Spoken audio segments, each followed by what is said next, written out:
Your career in a lot of ways is a security blanket, right? It's what provides income and stability. And saying that you're moving on from that, whether you hate the career or not, is incredibly, I think, daunting. And that was definitely the scariest thing for me. Welcome to Career Relaunch, the podcast dedicated to helping you reinvent your career. My name is Joseph Liu, and I'm here to help you gain the clarity, confidence, and courage to overcome the challenges of changing career paths so you can do more meaningful work and truly enjoy your professional life. In each episode, I feature people who have decided to step off the beaten path to reinvent their careers and do work they find more fulfilling. We talk through their unique personal stories, the challenges they overcame, and the lessons they learned to help you understand what it takes to relaunch your own career. Today, my guest is going to share his story of relaunching his career from being an engineer at a nuclear power plant to founding his own sparkling drinks company. We're going to talk about what it takes to let go of a stable job so you can turn an idea you came up with sitting at your desk into something much more. Afterwards, I'll talk about the biggest barriers I struggled to overcome when I decided to make my own career pivots. Today, I'm speaking with Tommy Kelly, who's the co-founder of Sound, known for its unsweetened sparkling drinks that create unique flavors through a combination of certified organic teas, botanicals, and fruit extracts. A former engineer at the Indian Point Nuclear Energy Center, Tommy came up with the idea for Sound inside the plant to satisfy his own desire for a crisp, carbonated, and caffeinated beverage that wasn't filled with all the sugar and artificial ingredients in soda. So he started carbonating tea. And that idea went from hobby to business in 2015 after teaming up with his former colleague Salim Najjar. After getting the product into Whole Foods and gaining further distribution, they made the official jump to launch Sound in 2016. Now Sound has a thriving direct-to-consumer business. Now I thought Tommy would be a great guest for the show because he made quite a radical career change, to say the least. And also because of his firm belief that career changes can be incredibly daunting, but from his experience, also life-changing in a very good way. He wanted to share his story as a way of inspiring you to turn your side hobbies into something more, and I hope you enjoy hearing his story as much as I did. You can get all the show notes from today's episode at careerrelaunch.net/76. Tommy spoke with me from Greenwich, Connecticut. Okay, good morning, Tommy, and welcome to Career Relaunch. It is really great to have you on the show. It's great to be here. Thanks, Joseph. All right. Well, thank you so much for taking time to speak with me. I would love to talk about your entire career, going back to your time working in nuclear power, and then we're going to talk about your time as a founder. But could you first of all just kick us off by giving us a sense of what you have been focused on and what's been keeping you busy in your career and your life? In life, definitely family. I have two young boys, 2.5 and 5 months. So that's been a lot. And my wife, Lauren, as well. So definitely prioritizing time with them on the life side. And then career-wise, I founded a beverage company about 6 years ago, which I'm sure we'll dive into in more detail. But that's been pretty much it. Life has been family, it's Sound, and then sleeping when I can. Okay. And how has your life been affected by COVID-19? And you can take that in any direction, whether it relates to your work at Sound or even just balancing work with family life and your two sons. I think for myself, it's been less of an interruption than maybe most. The reason being that I was working from home prior to COVID, and our whole team is very much remote. So that didn't really change. I was already set up for that. And it's been great in a sense where there is that lack of commute, and I was able to spend time with kids and balance that life and career. Outside of that, it's really just forced us to kind of all, I think, make our circle smaller and spend more time together. So I would say that that's really been the positive of it. But from a career perspective, going into the office hasn't really changed. Well, I want to come back and talk to you a little bit more about your transitions into working in the space of entrepreneurship and more about Sound. But I'd like to, first of all, just go back in time. I know you haven't always been the co-founder of an organic, unsweetened sparkling teas company. And way back in the day, you were actually working as an engineer at a nuclear power plant. Could you tell me a little bit about that chapter of your career, and then we'll move forward from there? Yeah, right. The unlikely transition. But yeah, so I was working, as you said, as an engineer at a nuclear power plant just north of New York City in Westchester County. It was one of those things where in college I was studying mechanical engineering and graduated with a degree there. I graduated in 2009. just as the kind of bottom was falling out of the financial markets, and there were a few different opportunities career-wise that were presented, and this was one. I had actually interned there previously, and it was the best opportunity, so I took the job, and it was definitely a unique career to get into at the time. I'd say, yeah, I'm guessing that most people listening to this, including me, have not stepped foot into a nuclear power plant. Could you, first of all, just give us a glimpse into what it's like to work in one? I actually there's an office building, so I was an engineer, not in the plant at all times. I was often asked to go into the plant to inspect heat exchangers, pumps, valves, whatever it might be. So I spent, I would say 80% of my time in a cubicle. If you didn't look out the window and see a nuclear power plant right in front of you, it could have kind of been anywhere. But when you're in the plant, it feels like it's almost just like a clean basement, if you will, right? You have boilers, piping, valves. We didn't get too deep in on the nuclear side outside of generally once a month, or one month a year during refueling outages. So it's not the Homer Simpson situation that I think a lot of people think about. Envision. Yeah, exactly. Okay. And what exactly was your role there? You mentioned you focused on mechanical engineering in your undergraduate studies. What exactly were you responsible for at Indian Point? So I had primarily two roles there. The first was on the preventative maintenance side. I was responsible for managing and optimizing a lot of the testing of equipment, right? If you get an oil change or you get your car inspected, it's the same idea. And, how can we test and inspect the pumps and valves and equipment to ensure that they're not failing, right? Because it's always more expensive to replace something than just maintain it. Well, I shouldn't say always, right? But oftentimes. So that was the first, on the preventative maintenance side. And then most recently, the career that I actually transitioned from, I was working as an engineer on the service water system, which essentially took water from the Hudson River. We pulled it into the plant, into the piping system to remove heat. And so that was just a lot of inspecting heat exchangers, maintaining the pipes and the systems related there. Okay, so you are spending your time focused on maintenance. Sounds like you are working on things that I know very little about, like heat exchangers. How did you then go from focusing on that sort of work to starting to think about this drinks company that you eventually went on to found? Yeah, so it was one of those things where I knew I didn't want to be doing what I was doing, and I just didn't know what I did want to do. And so at the time, I was applying for MBA programs. I was applying for jobs in the financial market, and something that I felt like had some relevance to engineering. And I was applying for other engineering jobs, studying for professional, taking architect. It was kind of, I was placing these little bets in every direction to kind of see what felt interesting. And one of those was, at the time, I had started carbonating tea because just as a board engineer at a nuclear power plant, I said, I was surrounded by soda drinkers and I was drinking tea and sparkling water one day. And I was like, I wish I could combine these two things as a soda alternative. It would be cold, carbonated, caffeinated like a soda, but organic, unsweetened, and all of the, lacking all of those chemical ingredients that are often found in most big soda brands. So that was something that was kind of just a hobby, and I knew nothing about the industry, but it just really evolved over time into, hey, this could be something. Yeah, that's interesting, because it sounds like this sort of started off as just you trying to create something that you couldn't find in the marketplace. How did you start to think that maybe you could be onto something, that this could go beyond something just for yourself and that maybe other people might enjoy it too?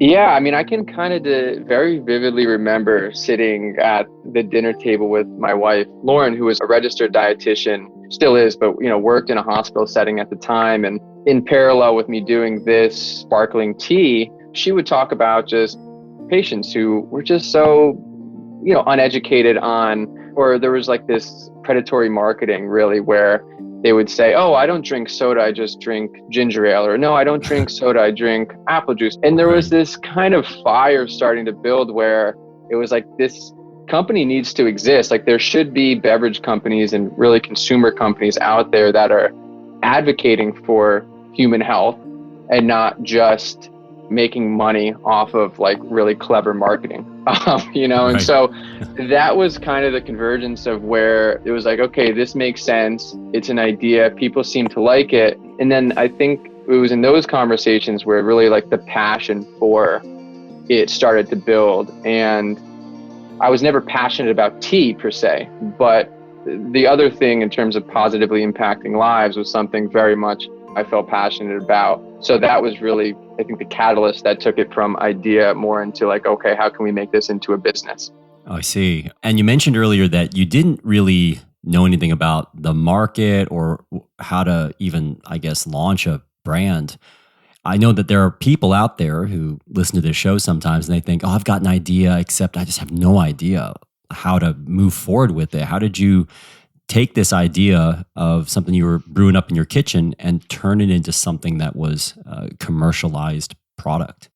I mean, it took a lot of time. And so definitely worth mentioning that actually my co-founder and business partner at Sound, Salim, was also an engineer at Indian Point. And we worked within the same small 8-person group. And so between the two of us, I started it and was creating the recipes and brought it into him, and he tried it. And I started doing that in 2012. We didn't launch a product until 2015. So it was a very long time where between the two of us, we were just digging deeper into the market. We were talking to suppliers. We were figuring out how can we produce this thing, because it didn't really exist in the market anywhere. No one was doing a product, an unsweetened sparkling tea. And so it took a very long time, and we just let it kind of grow organically in the sense of, let's do a little bit of a market study, put it out there, see what people like or don't like. Let's get into a couple stores and see how it sells. And it just slowly built. Mm-hmm.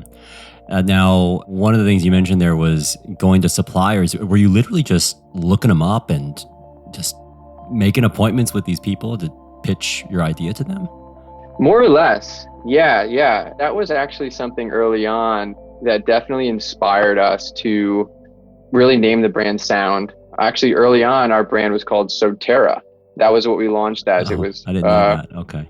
Yeah, it was intended to mean soda of the earth. So soTERRA, and I mean, 90% of people couldn't pronounce it, but at the time we would be getting these ingredient spec sheets from certain suppliers, and it might be a peach flavor, and it wouldn't say peach anywhere on it. So that was just a wake up call to us about the industry in general, which drove us towards sound and sound ingredients, organic extracts, really clean ingredients. But yeah, I mean, going back to the question, it was that was it. We were just asking around, reaching out on the internet, trying to find people who had sold. I remember buying just loose tea off the internet, thinking that's how you did it. And then one conversation kind of leads to the next, and the dominoes start falling, and ultimately you get to the supplier who you should really be talking to. But it really is just unless you know someone in the space and who can really make those connections for you, it's a lot of just detective work, really. I want to shift gears here a little bit, continue to talk about this topic of sound, which, by the way, I love the name, by the way. I used to work in branding myself. There's a lot of names I don't like. That name Sound, I think, works really well. And soTERRA might be one you don't like. I don't mind it. That's I like clever kind of fanciful names out there. So I want to talk a little bit about your transition, because you said 2012 to 2015. You're spending a few years trying to figure out if this thing has legs. Are you still working in the power plant at this point in time? And if so, how are you balancing those two endeavors? I was working there until January of 2015. So it ended up being about probably 2.5 years that from the time that the concept started to the time I actually moved full time into running Sound with Salim. So I was working, I remember one time specifically, like I was out doing a demo at my lunch break, doing a sampling at a restaurant nearby.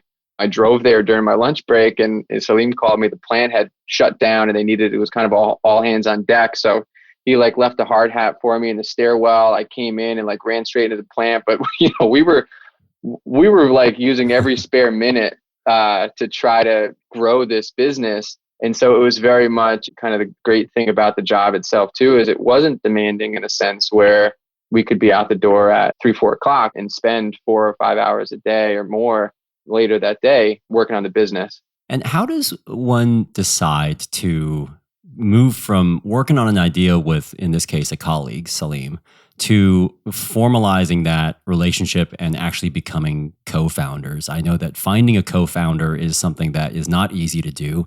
A lot of people, they'll have a falling out with a co-founder. How did you guys decide that, hey, this is something we want to work on together formally long-term? It's a great question. Yeah, I mean, so Salim and I think it was the perfect situation where I think it's really hard to start a business with your best friend because there's always going to be tension. There's always going to be disagreements and things like that are hard. And I think the closer you are to someone, maybe at least in the early days, the more maybe egos can play. And so Salim and I were very close at work, but we also had very complementary personalities. And I think we truly saw the value in each other's skill sets. And I had started obviously the concept and I was protective over it in terms of letting people in. And so it took a little while, but Salim, if you knew him, is just an amazing guy and really just positively impacts the business, me personally. And he really did complement a lot of the skills that I knew. So, I mean, I think for starters, it's the single thing to look at is if you're a single person starting a business, really looking inward and saying like, where are my weaknesses? Where do I need help? What am I not good at? Am I good at sales? Am I bad at sales, marketing, whatever it might be? And then as if the person you trust and they're complementary to you and you can really appreciate each other and add value, then to me, that's the perfect scenario. And can you take me back to the moment when you decided that you were going to leave your job and work full-time on sound? Yes. It was obviously late 2014. We had gotten the product into Whole Foods and we picked up distribution. And the timing was right where we were like, okay, we need to stay through the end of 2014 to get our bonuses and all that good stuff. And Salim at that point, we had determined, all right, the business has legs. There's something here. We need to really invest into this to give it a chance and invest our time because there's only so far we're going to be able to take it working 4 or 5 hours a day, part time and being distracted. So we made that decision, I think, really probably the latter half of 2014. And then from the timing perspective, it was, let's finish the year. Let's maximize what we can make from a bonus perspective and all that good stuff, right? And milking as much as we could there. And then, Salim actually, it was funny, as I mentioned, it was 2,000 people on the site. There were 8 of us in this tiny little group that Salim and I worked in together. So we both had to break the news to the same boss. And he actually was going to Lebanon. He's Lebanese. And so we decided he would quit a couple weeks before me. So it put me in an awkward spot. But yeah, back to back, 2 weeks in a row, we're going to the same guy quitting to start a beverage company. So that was a bit awkward. Okay. But that was the scariest part of the whole thing, just breaking the news. Yeah, that's never an easy thing to resign, but to know that you're doing it right after somebody else on your team has done it is even tougher. Just to talk a little bit now about your journey at Sound. When you look back on, let's say, the first week after you resigned from the power plant and you and Salim are sitting down thinking about this thing, what was that like? What concerned you the most? What excited you the most? I think at that point, it was very much, we were in the you don't know what you don't know mode. And we were, in terms of what excited us, that was the easy thing, was like, there's infinite runway, right? Like we were going to sell the business for billions of dollars in 3 years, right? It was, like that's what was happening, right? And so that was what was exciting. The scary thing was just along the way, and you figure out, okay, this is actually incredibly hard. This isn't something where it's a unique product. It's in line with trends, like people are going to buy it. So that was the scary thing, is like when people didn't buy it, right? And you're like, okay, what did I just do? But that said, we continued to iterate, and there were enough people that loved it, that we knew something was there. There was improvements needed to be made from a packaging perspective, formulation, whatever it might be. But I think, that was really the only scary thing about it in the early days. And can you just take me through how you then got this product onto shelf? Because that's a really big barrier for a lot of smaller brands, is getting distribution in major retailers. How did you go about doing that? I think we initially grew up, both of us, in Dutchess County in New York. So about an hour and a half north of New York City. And there was a local distributor there that sold healthy, but dairy, so eggs, they did milk, and they did a lot of refrigerated food and beverage items too. And so they worked with Whole Foods. It was one of those chicken or the egg things where you have to go back and forth. We were able to find the Whole Foods buyer and say like, hey, if this distributor will just start distributing our product, would you pick it up? And then go to the distributor and say, hey, if Whole Foods picks it up, will you distribute it? And just kind of inching along those conversations to a point where ultimately they said, sure, we'll give it a chance in Whole Foods, and the distributor picked it up. Prior to that, we obviously were able to sell it into a friend who has a deli, but that's not really moving the needle. So really the big kind of on-shelf win for us was getting it onto Whole Foods shelves in the Northeast. And before we talk about some of the lessons you learned along the way, I've just got to ask you a little bit about the product itself, because I was looking at your flavors out there, which are very unique. You got things like rose tea with lime and cardamom. You've got green tea with grapefruit and mint. How did you guys decide on the flavor combinations? Going back to the early days, the products were very much framed around function. So our first three flavors were the chamomile, we had a yerba mate, and we actually had another flavor, white tea, that doesn't exist anymore. But the idea was first around kind of how you use it within your day. And one was the chamomile was the calm, and the white tea was refresh.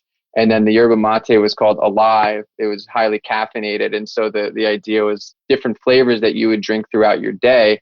And so we started first with the base ingredient, chamomile, rose tea, green tea, yerba mate, and really looking at first from a caffeinated versus non-caffeinated perspective, and then also looking at trends. Okay, rose tea is very kind of on trend. It's unique. It's something that you don't really see on the market. And then we have an advisor actually that we brought in probably about a year into the business who still works with us now. And we bring him general ideas, and he is the one who is a little bit more in the weeds on flavors and understanding, okay, well, cardamom and lime would pair really well with rose tea, kind of have a Middle Eastern concept here. So we would try a ton of different flavor variations, but generally speaking, we start with one base ingredient, a complementary botanical ingredient. So that's like the lavender, cardamom, and then there's a fruit extract too. So the fruit component is what we felt like pulled it a little bit more mainstream. Someone would be able to see vanilla, or they would see lime, they would see grapefruit. So we wanted it to feel approachable, but also unique enough and thoughtful enough that it wasn't just like lemon sparkling water or lime that you'd find anywhere. And I guess as I'm listening to this, Tommy, you sound very much in your element. If I hadn't known that you worked in a completely different industry before, I would just assume that you've been working in the food and beverage industry for a really long time.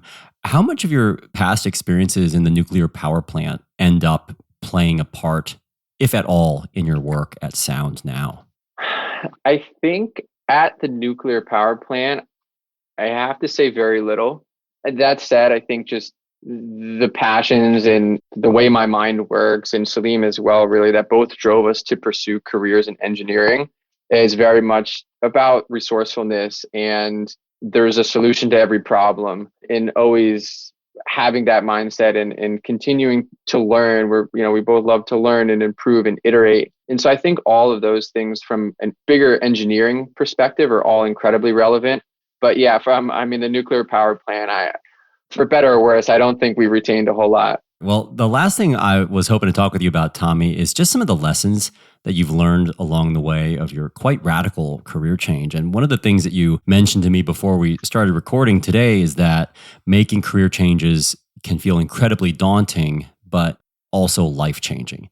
So I'd like to ask you about both parts of that statement one at a time. First, what did you find most daunting about making the career change? The most daunting thing for me at the time was really just your career in a lot of ways is a security blanket, right? It's what provides income and stability, and saying that you're moving on from that, whether you hate the career or not, is incredibly, I think, daunting. And, just losing that, making that major life change is daunting. And that was definitely the scariest thing for me. Moving beyond that, we had this, as I mentioned, like just kind of stage of bliss where we're beyond, we're free, we're off the leash.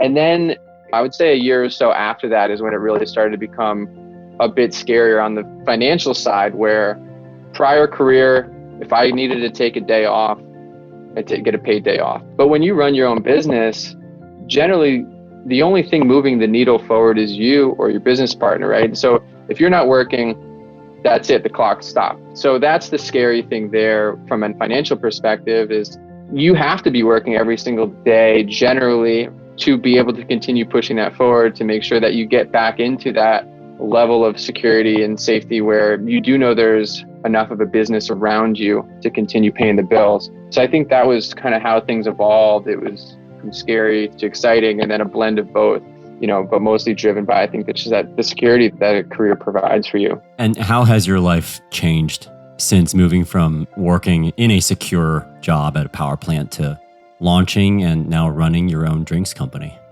I mean, it's definitely been an incredibly positive change. I'd be lying if I said there weren't moments where there was, okay, what are we going to do if we don't close on this financing? We can't pay for this, pay for that, right? There's that always present and kind of looming, I think, in anyone who owns a business, that's in the back of their mind. But beyond that, I mean, it's been an incredibly positive change where I used to wake up and dreading to go to work, and you're sitting there scrolling through the internet or whatever it might be. And at this point, I wake up, I'm excited. I wish I had more time to work. And that's, I think, what we all dream about in a sense, not to say to want to work every single minute of every day, but to love what you're doing that much that you would actually even consider that.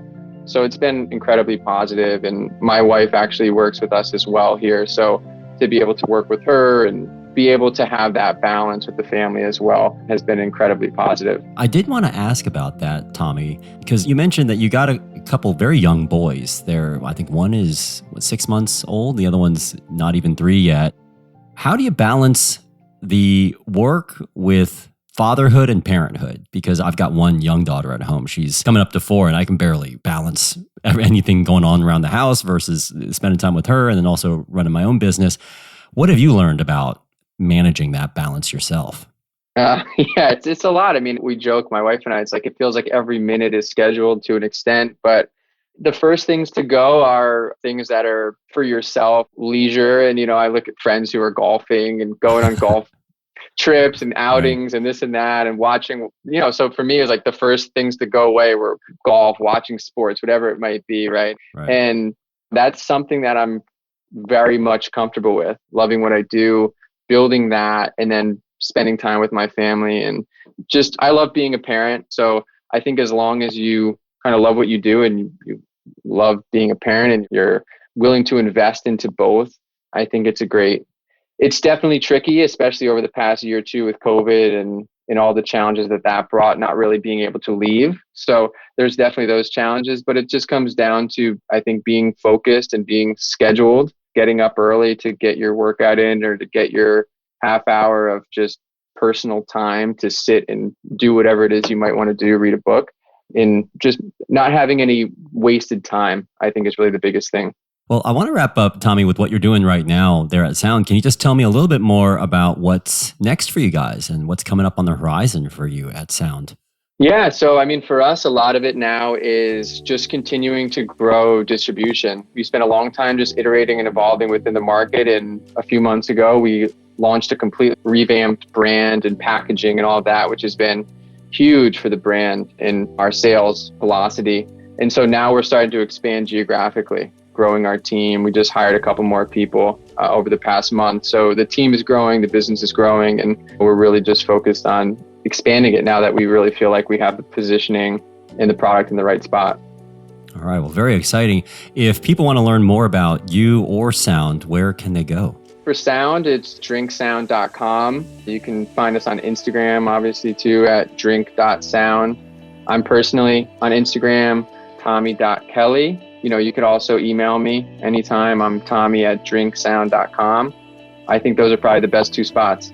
Thank you so much, Tommy, for telling us more about your unique journey toward founding your own company, the upside of making a bold career change, and also your life as an entrepreneur and father. So best of luck with that new distribution push and with growing the business. Thanks again for your time.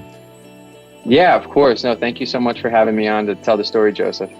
So I hope you heard some useful insights from Tommy about how to find a good co-founder, find the ideal timing for your career pivot, and build your ideas patiently and persistently.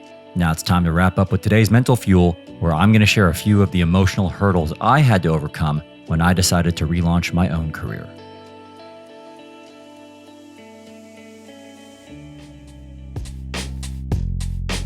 Before we get to today's mental fuel, I wanted to thank Brand Yourself for supporting this episode of Career Relaunch. Brand Yourself offers simple tools and services to help control what people find when they Google you. To clean up, protect, and improve how you look online, visit brandyourself.com and use promo code RELAUNCH to get 50% off a premium membership. This is the part of the show called Mental Fuel, where I finish the show with a brief personal story related to one of the topics we covered today and wrap up with a simple challenge to help you move forward with your own career goals. And for today's mental fuel, since Tommy talked about how your career can be a security blanket that provides income and security, and how moving on from that career can be incredibly daunting, I thought I'd share some of the things I've found most difficult about the career changes I've made. And I'm going to try and organize these difficulties around 3 emotions. Because while figuring out the practicalities of changing careers is certainly important, being able to navigate the emotional hurdles of changing careers is just as important because it can make the difference between action and inaction. So, one of the emotions I've had to deal with personally when changing careers is just sadness. I remember when I resigned from my brand marketing job at Clorox in the Bay Area to move to London, I felt pretty emotional about it because I was not only saying farewell to a stable job, but I was saying farewell to relationships with colleagues who had in some ways started to feel more like a professional family to me, a predictable routine and fairly comfortable lifestyle, and an organization where I'd been spending the majority of my waking hours. So I remember feeling pretty down. Another emotion I felt at the time was fear. Although I felt I was leaving for good reasons, whenever you leave one job behind to pursue another, it involves some element of risk. Before I left, I was on a fairly promising and fairly linear career up the organizational ladder, which was in some ways pretty comforting. I had no idea if my next job would match up to the experience I'd had at Clorox, which was an overwhelmingly positive one. I had no idea how quickly I'd be able to find a job after I moved to the UK, or how that gap on my resume would affect my job prospects. Not knowing what was coming up next for me was very scary. One more emotion I'll mention was related to pride. And what I mean by that is just feeling a sense of pride in having a coveted job at a reputable organization with a job title that provided me with a sort of immediate professional stamp of credibility, if you will. Everyone, at least in the United States, was familiar with Clorox, and the brands I'd worked for were household names, literally, because most people had the very products I was marking in their cupboards at home.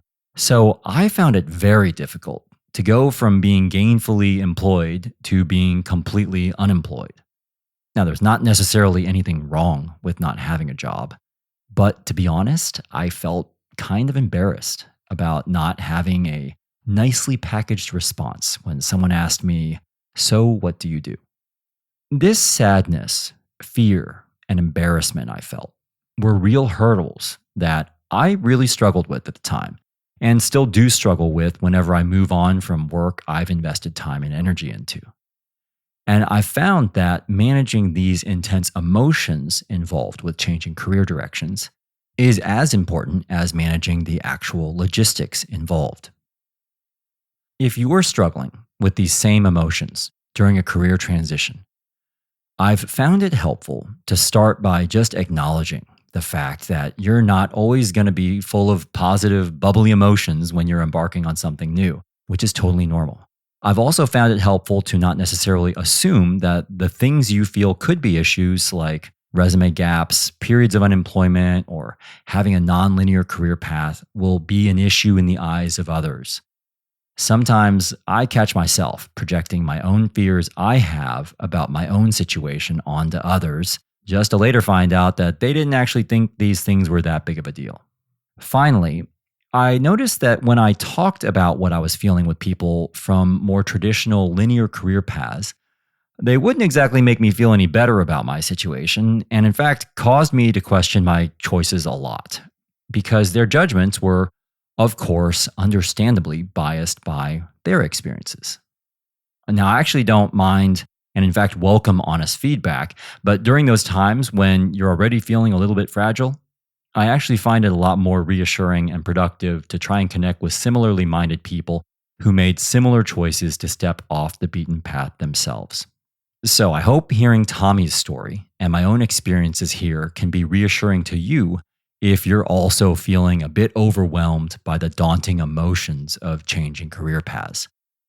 Taking the time to acknowledge, embrace, and overcome these emotions can often make the difference between continuing to tolerate your job and actually mustering up the courage to pursue work you truly desire. This takes me to a quote from the Canadian clinical psychologist and professor, Dr. Paul T.P. Wong. When embraced and accepted, negative emotions can be a powerful catalyst to positive change in one's life and can lead to a deeper feeling of meaning and authenticity. So my challenge to you is to fully acknowledge and honor one of the daunting negative emotions you may be feeling and may need to overcome as you navigate your own career transition. Maybe it's one of the ones I mentioned, like sadness, fear, pride, or embarrassment. Or maybe it's something else, like shame or disappointment. Whatever it is, try to give it a label so you can begin to process it. I'm not going to sit here and try to give you some magic bullet to deal with it, but I really do think that half the battle is just being able to identify it whenever it inevitably shows up during your journey. Before we wrap up today, I just wanted to share this voice message from Alexandra Spencer in the UK, who has this story of career change to share with you. Hi, my name's Alexandra Spencer, and my career change was I went from being an English teacher at a college in the Midlands in England. I taught 16 to 18-year-olds, and I went from doing that to something completely different, working in marketing actually as a copywriter. I was given a shot, even though I had very little experience, by the company I currently work for, PreziBox. They're an online retailer, online gift retailer. They've been absolutely wonderful. And even though I had next to no experience, they could tell that it was something I wanted to do so much. So I made that change. And even though I went from decent salary, I was quite good at what I did, to something that, to be honest, when I first started out, I wasn't a great copywriter or marketer. I didn't really know what I was doing, but it was just something that I knew I wanted to do. And even though it was scary making that change, I've learned that just because you're good at something doesn't mean that it's right for you. And just because you might be starting from the bottom of the ladder again, if you make that career change, that's not enough to prevent you from doing it. You spend more time at work than you do with your family in a lot of circumstances. My job at the moment doesn't feel like work, and my previous job certainly did. Even though I was good at it, it wasn't what I wanted to do for the rest of my life. And now I've found that, and it's just the best thing in the world. So I would always recommend people changing as much as you need. You know, life's too short to do something that you're not completely happy with, and it's changed my life. So that's it. Thank you so much. Well, Alexandra, thank you so much for taking the time to share your story with all of us. I'm very happy to hear your pivot from teaching into marketing has worked out so well, and appreciate you sharing your perspectives with us. You are absolutely right that life is too short to do something you're not completely happy with, and that's a good reminder for us all. If you feel like sharing your own story of career change or advice for others considering a career change on the show, I'd welcome you leaving me a message at careerrelaunch.net/76, where you can find highlights from my chat today with Tommy and learn more about Sound Sparkling Drinks. Again, that's careerrelaunch.net/76. Thanks so much for listening to Career Relaunch, and a very special thanks to Tommy Kelly for sharing his personal story with us today from Greenwich. We wish you the very best with continuing to grow Sound. And the next time I'm in the US, I'm definitely going to try your sparkling grapefruit and mint green tea. This episode was mixed by Javier Perez. Our music was curated by Jonathan Rinaldi Pohl, and the Career Relaunch theme song was written and performed by Electrocardiogram. I'm Joseph Liu, and I'll talk to you next time.